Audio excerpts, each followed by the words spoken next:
تو وہ جب چلے گئے تو پھر اس کو جو ہے وہ اس عورت نے اس کا پتہ بتایا اور پھر اس کو نکال لیا گیا۔ اس کے بعد جو بڑا اہم واقعہ جو پیش آیا تھا، جو کہ تقریباً 317 ہجری میں، ابو طاہر سلیمان نامی کرامتی بادشاہ تھا، کرامتین جو تھے ان کا بادشاہ ابو طاہر سلیمان، اس نے جو ہے وہ مکہ پر جو ہے وہ حملہ کیا، اور اس وقت جو ہے وہ کچھ روایت میں آتا ہے کہ 30,000 اور کچھ میں آتا ہے 700 کے قریب لوگوں کو جو ہے وہ وہاں پر شہید کر دیا، کعبہ پر قبضہ کیا، اور وہاں سے حجر اسود کو نکال کر یہ ابو طاہر کرامتی جو تھا وہ لے کر چلا گیا،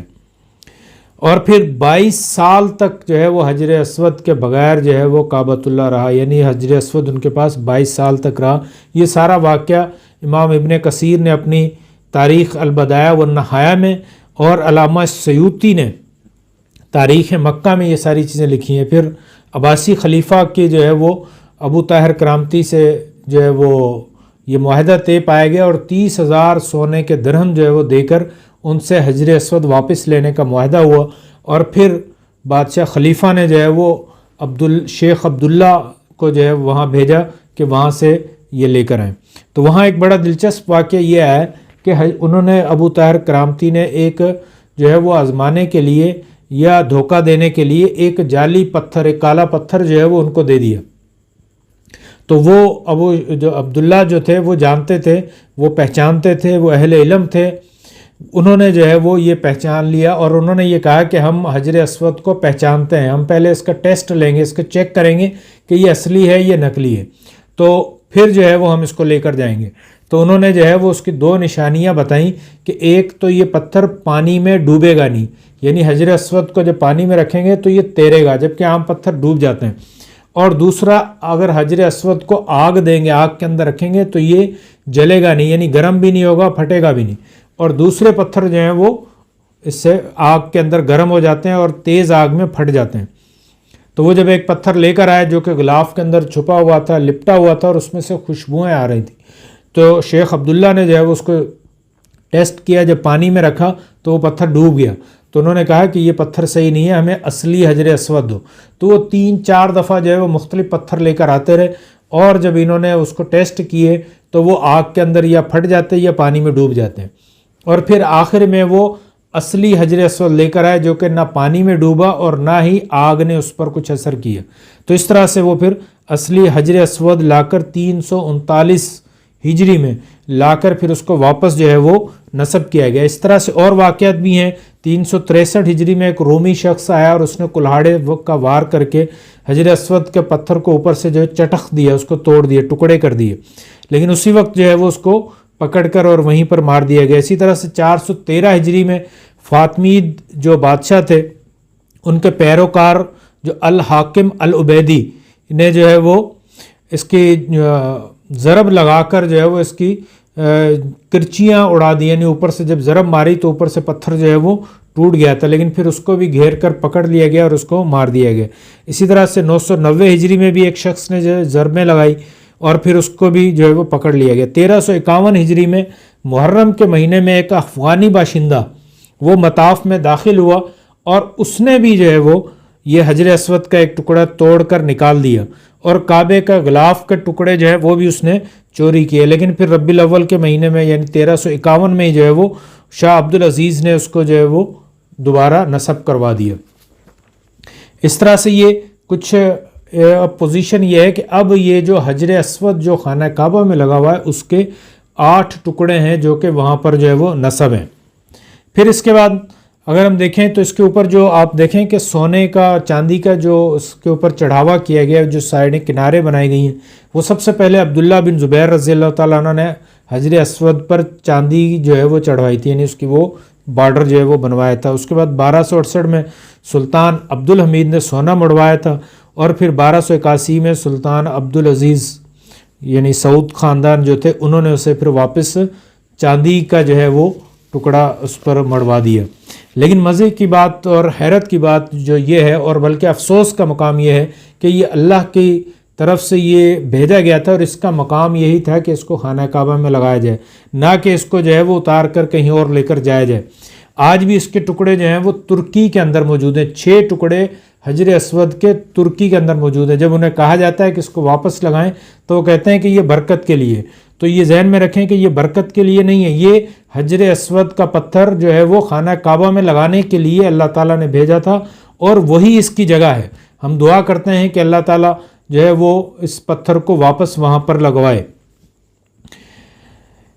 1571 میں عثمانی حکومت نے اس کے 6 ٹکڑے جو ہے وہ استنبول لے کر چلے گئے تھے،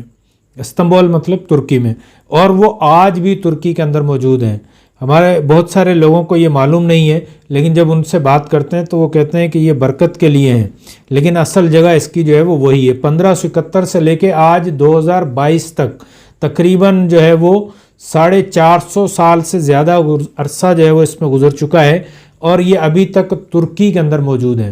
ترکی کے صدر محترم جناب طیب اردوغان صاحب سے ہم یہ درخواست کرتے ہیں کہ یہ ان پتھروں کو واپس جو ہے وہ کعبہ میں جا کر وہاں پر تنصیب کیا جائے، لگایا جائے، کیونکہ ان کی اصل جگہ وہی ہے۔